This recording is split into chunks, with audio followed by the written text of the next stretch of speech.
Hello students, tenth class, welcome to my channel Vigyan world. तो हमारा first video हमने complete कर ली थी। फर्स्ट टॉपिक हो गया था physical change and chemical change. Now today हम कौन सा टॉपिक ले रहे हैं? Chemical equations. तो ये स्टूडेंट्स, केमिकल इक्वेशंस क्या होती हैं? आपको मैंने एक दो एग्जांपल दिए थे केमिकल रिएक्शन एंड इक्वेशन में कि इस तरीके से इक्वेशंस को लिखते हैं। तो अभी आज अच्छे से डिटेल में करेंगे इस टॉपिक को। तो केमिकल जो इक्वेशंस हैं वो एक तरीके से दो टाइप की होती हैं। कौन कितनी टाइप की होती हैं? दो टाइप की, टू टाइप्स हैं इसकी। एक तो होती है वर्ड इक्वेशन और एक होती है फॉर्मूला इक्वेशन। फॉर्मूला इक्वेशन और वर्ड इक्वेशन। वर्ड इक्वेशन होती है कि वर्ड टू वर्ड लिखें सारा, फॉर्मूले में फॉर्मूले बना के लिखेंगे। जैसे जो हमने मैग्नीशियम रिबन वाली एक्टिविटी की थी उसी का एग्जाम्पल ले लेते हैं कि जैसे मैग्नीशियम ने क्या किया था, वहाँ पे किसके साथ रिएक्शन हुई थी? ऑक्सीजन के साथ। ऑक्सीजन के साथ रिएक्ट करके क्या बनाया था? मैग्नीशियम ऑक्साइड बनाया था। तो जो मैग्नीशियम ऑक्साइड बना था, इस तरीके से अगर हम लिखते हैं तो ये क्या है? ये है वर्ड इक्वेशन, क्योंकि पूरे वर्ड्स लिखे हुए हैं, मैग्नीशियम ऑक्सीजन, मैग्नीशियम ऑक्साइड, इस तरीके से। लेकिन अगर हम इनके फॉर्मूले बना देते हैं तो वो क्या हो जाएगी? Formula equation. कि मैग्नीशियम का क्या फॉर्मूला बनेगा? Mg होता है। मैग्नीशियम का फॉर्मूला होता है Mg है। ऑक्सीजन होती है, गैस है, तो O2 होती है हमेशा। और मैग्नीशियम ऑक्साइड का बनेगा MgO। ये कैसे बना, ये आपको बिल्कुल अलग से ध्यान रखना है कि मैग्नीशियम और ऑक्सीजन, इसकी भी होती है वैलेंसी दो इलेक्ट्रॉन लूज करता है, ऑक्सीजन 2 इलेक्ट्रॉन गेन करता है, तो इसकी भी होती है 2। दोनों की दो है तो कैंसिल आउट ईच अदर। तो फॉर्मूला क्या बन जाएगा? MgO। ठीक है, क्या बन जाएगा? MgO बन जाएगा। तो ये होगी आपकी फॉर्मूला इक्वेशन और ये होगी आपकी वर्ड इक्वेशन। तो स्टूडेंट्स, इसमें एक बात का ध्यान रखना है कि जो कोई भी रिएक्शन हो रही है, चीज़ें मिलके कुछ दूसरा बन रहा है, तो बीच में लगाते हैं एरो का साइन। क्या लगाते हैं? एरो का साइन। और एरो के साइन से जो लेफ्ट हैंड साइड होते हैं, LH लेफ्ट हैंड साइड, उन्हें बोलते हैं रिएक्टेंट्स। क्या बोलते हैं उन्हें? रिएक्टेंट्स। और राइट हैंड साइड जो होते हैं एरो के निशान से, right hand side, they are called products. तो केमिकल रिएक्शन में रिएक्टेंट्स फॉर्म प्रोडक्ट्स। रिएक्टेंट्स में कोई भी रिएक्शन होगी और प्रोडक्ट्स बन जाएंगे, राइट हैंड साइड वाले प्रोडक्ट्स, लेफ्ट हैंड साइड वाले रिएक्टेंट्स। तो ये होगी आपकी केमिकल इक्वेशन, इस तरीके से रिप्रेजेंट करते हैं। उसके बाद फिर आता है केमिकल इक्वेशन की बैलेंसिंग। क्या आती है? Balancing. Balancing of chemical equation. Chemical reaction की बैलेंसिंग करेंगे हम। तो बैलेंसिंग क्या होती है? बैलेंसिंग होता है इक्वल करना। किस चीज़ को इक्वल करना? रिएक्शन हो रही है तो दोनों तरफ जो उनका एटॉमिक मास है उसको इक्वल करना होता है, मास को। तो मास नंबर इक्वल होगा दोनों तरफ, कब? तभी हम कहेंगे कि ये केमिकल इक्वेशन बैलेंस है। अब बात आती है केमिकल इक्वेशन को बैलेंस क्यों करते हैं? बैलेंस करते हैं स्टूडेंट्स, आपने 9th क्लास में पढ़ा होगा conservation of mass, conservation of energy. तो ये बहुत इम्पोर्टेंट सा कॉमन सा लॉ है। तो मास का कंजर्वेशन क्या होता है कि मास, आपने पढ़ा होगा, मास can neither be created nor be destroyed. कि मास को क्रिएट नहीं किया जाता, डिस्ट्रॉय नहीं किया जा सकता, नष्ट नहीं किया जा सकता और बनाया नहीं जा सकता। ऐसे ही एनर्जी का होता है, एनर्जी कंजर्वेशन लॉस में भी बोलते हैं कि energy can neither be created nor be destroyed but it can be transferred from one form to another. तो मास का जो ये लॉ है कंजर्वेशन ऑफ मास, उसको सेटिस्फाई करने के लिए हम बैलेंसिंग करते हैं। कि जैसे रिएक्शन है, कोई भी रिएक्शन, आप इसी को ले लीजिए, मैग्नीशियम प्लस ऑक्सीजन MgO बन रहा है। ठीक है, तो इधर जो मैग्नीशियम का मास है, मास नंबर है, और इधर राइट हैंड साइड वो इक्वल होना चाहिए, और ऐसे ही ऑक्सीजन का इक्वल होना चाहिए। तो उसको इक्वल करने के लिए हम क्या करेंगे? बैलेंसिंग करेंगे। लेकिन बैलेंसिंग करने से पहले हमें ये चेक करना होगा कि रिएक्शन ऑलरेडी बैलेंस तो नहीं है या अनबैलेंस्ड है। अनबैलेंस्ड रिएक्शन या फिर बैलेंस्ड रिएक्शन, इनमें क्या डिफरेंस होता है? कैसे फाइंड आउट करेंगे हम रिएक्शन को? तो सिंपली हम अगर मास नंबर काउंट करने लग गए, एटॉमिक मास निकालेंगे तो थोड़ा सा ज़्यादा टाइम लग जाता है कि भाई मैग्नीशियम का जैसे होता है 25 तो 25 इधर देखो, इधर कितने मैग्नीशियम है वो देखो, तो उसकी बजाय हम सीधा नंबर काउंट कर लेते हैं एलिमेंट्स का। अगर एलिमेंट्स का नंबर लेफ्ट हैंड साइड और राइट हैंड साइड में सेम है तो वो बैलेंस्ड है, और अदरवाइज सेम नहीं है तो अनबैलेंस्ड रिएक्शन है। ठीक है, तो ऑक्सीजन इधर कितने हैं, ऑक्सीजन इधर कितने हैं, लेफ्ट हैंड साइड और राइट हैंड साइड में, मैग्नीशियम इधर कितने हैं, इधर कितने हैं, इस तरीके से चेक कर लेते हैं। तो इसमें देख लीजिए मैग्नीशियम इधर 1 है, इधर मैग्नीशियम भी 1 है, तो ये मैग्नीशियम तो ठीक है दोनों तरफ बराबर। ऑक्सीजन इधर 2 है, इधर ऑक्सीजन 1 है। तो स्टूडेंट्स ये अनबैलेंस्ड केमिकल रिएक्शन का एग्जाम्पल है। अनबैलेंस्ड है ये इक्वेशन, बराबर नहीं है दोनों तरफ एलिमेंट्स। तो कैसी है ये, अनबैलेंस्ड। अगर हम एटॉमिक मास की बात करें तो इसका 25, यहाँ पे भी 25, एक एक है तो बराबर होगा। ऑक्सीजन 2 है तो ऑब्वियसली एटॉमिक मास भी अलग अलग होगा। अब मैं आपको एक और रिएक्शन दिखा देती हूँ। जैसे जिंक है, सल्फ्यूरिक एसिड के साथ रिएक्शन करेगा ये जिंक, तो क्या बन जाता है, ZnSO4 जिंक सल्फेट बन गया, और हाइड्रोजन गैस अलग से निकल जाती है। तो इस रिएक्शन को देखिए आप, दोनों तरफ जिंक 1 है, हाइड्रोजन 2 है, इधर हाइड्रोजन भी 2 है, सल्फर 1, ऑक्सीजन 4। तो ये कैसी रिएक्शन है, सब कुछ इक्वल है, तो ये ऑलरेडी ये रिएक्शन बैलेंस्ड है। इसको कुछ भी करने की ज़रूरत नहीं है, इसको आपको कोई भी चीज़ चेंज नहीं करनी। एक मेथड होता है स्टूडेंट्स, आप इस तरीके से काउंट करने में अगर कंफर्टेबल इजी फील नहीं कर रहे हैं तो लेफ़्ट हैंड साइड और राइट हैंड साइड करके आप टेबल बना सकते हैं। इस तरीके से क्या बना सकते हैं, टेबल बना सकते हैं। टेबल में आप यहाँ लिख लीजिएगा जिंक, जिंक के बाद आप लिख लीजिएगा हाइड्रोजन, सल्फर और ऑक्सीजन। ठीक है, क्या लिख लेंगे, जिंक, हाइड्रोजन, सल्फर और ऑक्सीजन। उससे अब देख लीजिए, जिंक दोनों तरफ लेफ्ट हैंड साइड जिंक है 1, राइट हैंड साइड जिंक है 1, हाइड्रोजन लेफ्ट हैंड साइड है 2, राइट हैंड साइड है 2, सल्फर को देख लीजिएगा, सल्फर दोनों तरफ है 1 और ऑक्सीजन दोनों तरफ है 4 4 है दोनों तरफ। तो ये हम देख रहे हैं दोनों तरफ सब कुछ इक्वल है, तो ये है बैलेंस्ड रिएक्शन। ये एक टेबल बनाना थोड़ा इजी भी हो जाता है। तो ये हो गया हमारे पास अनबैलेंस्ड और बैलेंस्ड रिएक्शंस को कैसे आइडेंटिफाई करेंगे। बैलेंसिंग में सबसे पहले आपको यही देखना है कहीं ऑलरेडी बैलेंस तो नहीं है। इसके बाद हम नेक्स्ट स्टेप पे जाएंगे, how to balance a chemical equation. अब इसके बाद ये हो गया how to balance a chemical equation. अभी हम इसमें कोई केमिकल इक्वेशन ले लेते हैं। ये हो गया आपके सामने कि आयरन जो है Fe, वाटर H2O होता है, दोनों आपस में रिएक्ट करेंगे और ये बन जाएगा फेरिक ऑक्साइड Fe3O4, आयरन का ऑक्साइड है, प्लस साथ में हाइड्रोजन गैस। ठीक है, तो ये आप ध्यान रखना है आपको कि जो रिएक्टेंट्स और प्रोडक्ट्स होते हैं, ये रिएक्टेंट्स हैं, ये प्रोडक्ट्स हैं, अगर वो एक से ज़्यादा हैं तो उनके बीच में प्लस का साइन आता है। ठीक है, ऐसे A प्लस B, अगर एक से भी ज़्यादा हैं तो प्लस C, इधर जो बनेंगे जैसे X बन गया प्लस Y, 2 बन गया, 2 से ज़्यादा बन गया तो बीच में प्लस का साइन आएगा, वो हम यहाँ लिख रहे हैं। तो इसमें आपको देखना है, सबसे पहले आप टेबल बना लीजिए, लेफ़्ट हैंड साइड और राइट हैंड साइड, ये टेबल होगी। अब यहाँ कौन कौन से एलिमेंट हैं, आयरन है, हाइड्रोजन है और ऑक्सीजन है, 3 ही हैं। आयरन देखो इधर लेफ़्ट हैंड साइड है, लेफ़्ट हैंड साइड होगी ये, और ये हो गई राइट हैंड साइड। तो लेफ़्ट हैंड साइड आयरन है 1 और राइट हैंड साइड है 3। हाइड्रोजन भी इधर है 2, इधर भी है 2। ऑक्सीजन जो है इधर है 1 और इधर ऑक्सीजन है 4। तो ये हो गया आपका, हमने टेबल बना के नोट कर लिया, तो हमने काउंट कर लिया सभी एलिमेंट्स के नंबर को। उसके बाद हमें किस किस को बैलेंस करना है, हाइड्रोजन बैलेंस है, आयरन और ऑक्सीजन को देखना है। अब किसी भी केमिकल इक्वेशन में ये आपका फर्स्ट पॉइंट है, सबसे पहले आपको ये ध्यान रखनी होगी ये बात कि हम उस एलिमेंट से स्टार्ट करेंगे। एलिमेंट की भी छोड़ो, आयरन, वाटर, फेरिक ऑक्साइड और हाइड्रोजन, ये 3-4 कंपाउंड हैं।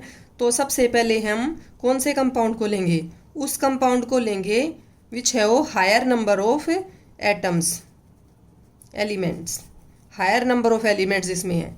एलिमेंट सबसे ज़्यादा इसमें है, इसमें भी 2 ही एलिमेंट हैं, इसमें भी 2 ही एलिमेंट हैं। आयरन और ऑक्सीजन, इसमें हाइड्रोजन और ऑक्सीजन, लेकिन इसमें वो ज़्यादा नंबर में है, तो ज़्यादा नंबर वाले को सबसे पहले लेंगे। तो सबसे पहले हम इसको बैलेंस करेंगे।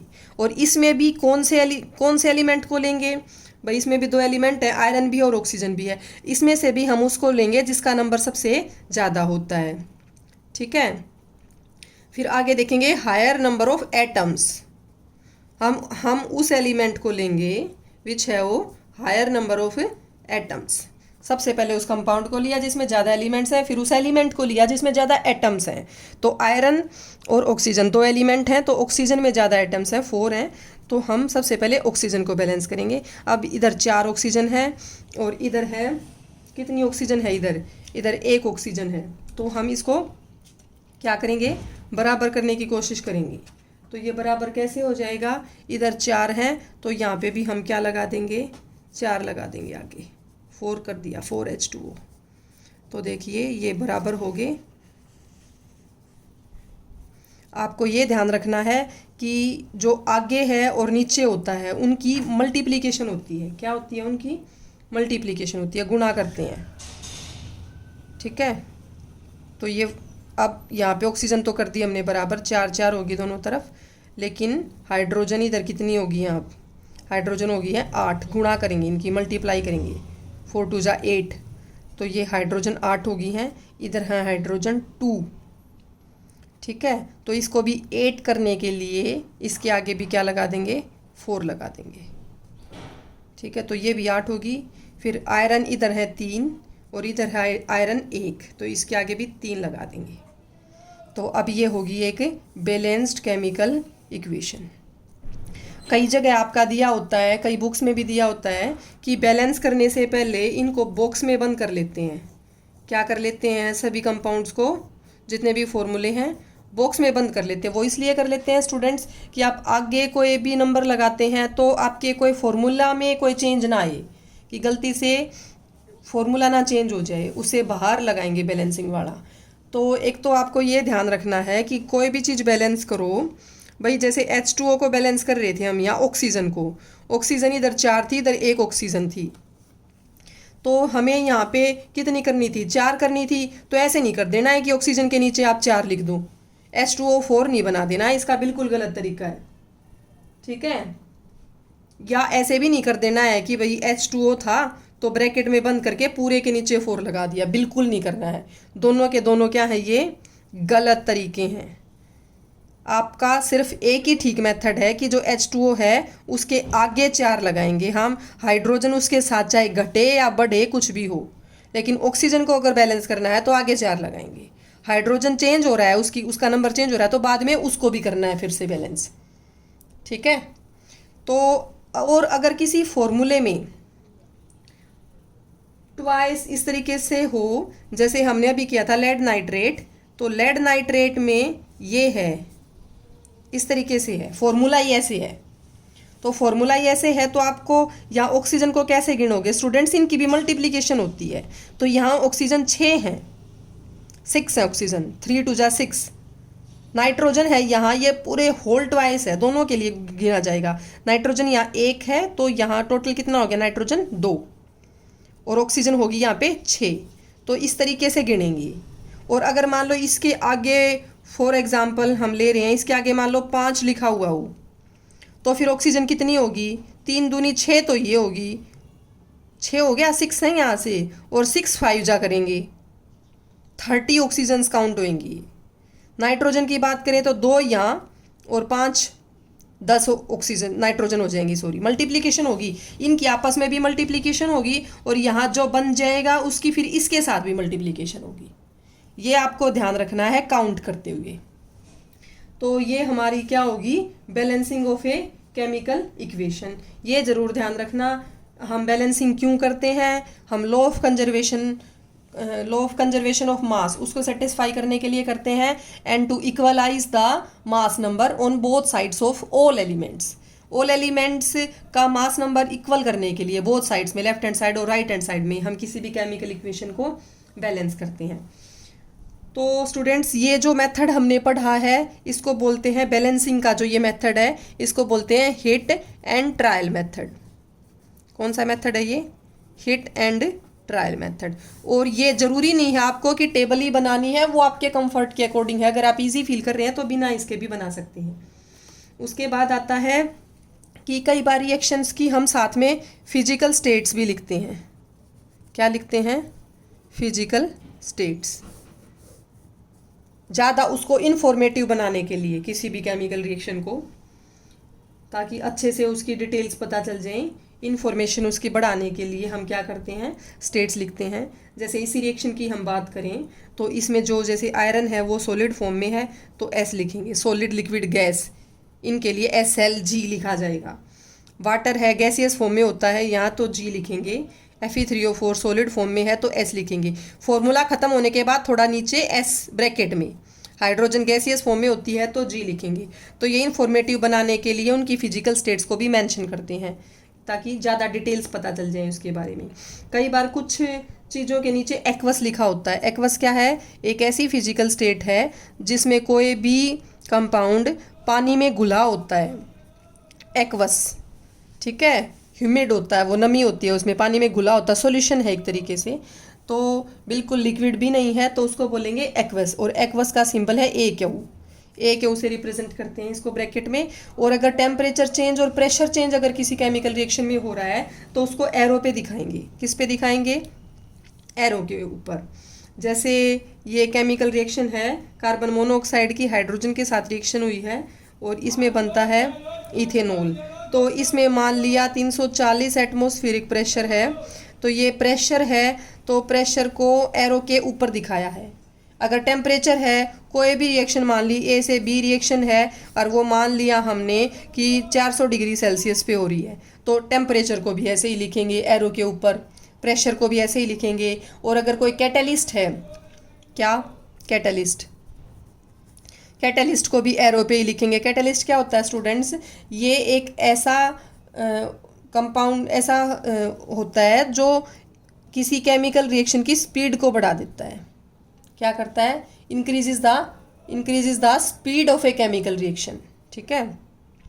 तो ये है जो कैटलिस्ट को भी ऊपर लिखेंगे। जैसे एक हैबर प्रोसेस है, N2 + H2 हाइड्रोजन के साथ रिएक्ट करके अमोनिया बनने की जो प्रोसेस है, इसमें जैसे आयरन कैटलिस्ट का काम कर रहा है तो इसको भी एरो के ऊपर लिखेंगे। किसी भी प्रोसेस में कोई भी कैटलिस्ट हो, एरो के ऊपर लिखा जाएगा। कैटलिस्ट बढ़ा देता है स्पीड को, टेम्परेचर हुआ, प्रेशर हुआ, ये सब किसके ऊपर लिखे जाएंगे? एरो के ऊपर लिखे जाएंगे। तो ये आपकी होगी फिजिकल स्टेट्स को मेंशन करने वाली ज़्यादा इन्फॉर्मेटिव केमिकल रिएक्शन। आप देखिए इसके बाद कुछ क्वेश्चंस दे रखे हैं आपकी टेक्स्ट बुक में। Why should A magnesium ribbon be cleaned before burning in air? ये मैंने आपको अच्छे से बताया है इसी वीडियो में। Right the balanced equation for following chemical reaction. तो ये केमिकल रिएक्शंस दे रखी हैं स्टूडेंट्स, ये वर्ड इक्वेशंस आपके सामने। तो पहले तो आपको इनके फॉर्मूले बनाने होंगे एज इट इज़, फिर इनको बैलेंस करना होगा। ऐसे ही यहाँ पे है, इनके लिए बैलेंस इक्वेशन भी लिखनी है, साथ में स्टेट्स भी मेंशन करनी है। अब यहाँ पे देखिए सॉल्यूशन ऑफ बेरियम क्लोराइड, कि बेरियम क्लोराइड का सॉल्यूशन है, तो सॉल्यूशन है तो एक्वस आएगा ब्रैकेट में AQ। And sodium sulphate in water, ये भी वाटर में है तो ये भी एक तरीके से सॉल्यूशन ही है, तो इसके ब्रैकेट में भी एक्वस आएगा। रिएक्ट करके इनसॉल्युबल बेरियम सल्फेट बना रहा है। अगर इनसॉल्युबल कोई चीज़ है तो वो सॉलिड होती है, पानी में नहीं घुल रही वो, तो उसके ब्रैकेट में S लिखेंगे। अगर स्टेट्स की बात करें तो सॉल्यूशन ऑफ सोडियम क्लोराइड, फिर से सॉल्यूशन आ गया तो ये एक्वस है। सॉल्यूशन जिस चीज़ की बात कर रहे हैं ना, किसी भी चीज़ का सॉल्यूशन अगर है तो वो एक्वस होता है, AQ लिखेंगे उसके लिए स्टेट्स में। तो इसके लिए पहले तो आपको वर्ड इक्वेशन बनानी होगी, फिर आप फॉर्मूला इक्वेशन बना लीजिए, फिर आप इनके सिंबल्स जो हैं स्टेट सिंबल्स जो कि पूछे हुए हैं वो आप मेंशन करेंगे। बिल्कुल इजी है स्टूडेंट्स। उसके बाद सोडियम हाइड्रोक्साइड सॉल्यूशन, ये भी इन वाटर, वही सॉल्यूशन कह रहे हैं तो एक्वस है। हाइड्रोक्लोरिक एसिड सॉल्यूशन के साथ, तो उसके बाद सोडियम क्लोराइड सॉल्यूशन बन रहा है, ये भी एक्वस है। और वाटर बन रहा है, वाटर को एक्वस नहीं लिखेंगे, वो लिक्विड है, तो वाटर के ब्रैकेट में आप क्या लिखेंगे? लिक्विड। तो सिंपली इनको आप कर लेंगे, इनको क्वेश्चंस को, बहुत इजी हैं। अगर आपको फिर भी कोई प्रॉब्लम होती है तो स्टूडेंट्स आप कमेंट बॉक्स में अपना क्वेश्चन डाल सकते हैं। और अगर आपको मेरी आज की वीडियो अच्छी लगी हो तो इसे लाइक और शेयर ज़रूर कीजिएगा, सब्सक्राइब कीजिएगा। तो ये हो गया हमारा आज का टॉपिक कंप्लीट। उसके बाद हम types of chemical reaction next video में कवर करेंगे। Okay, thank you.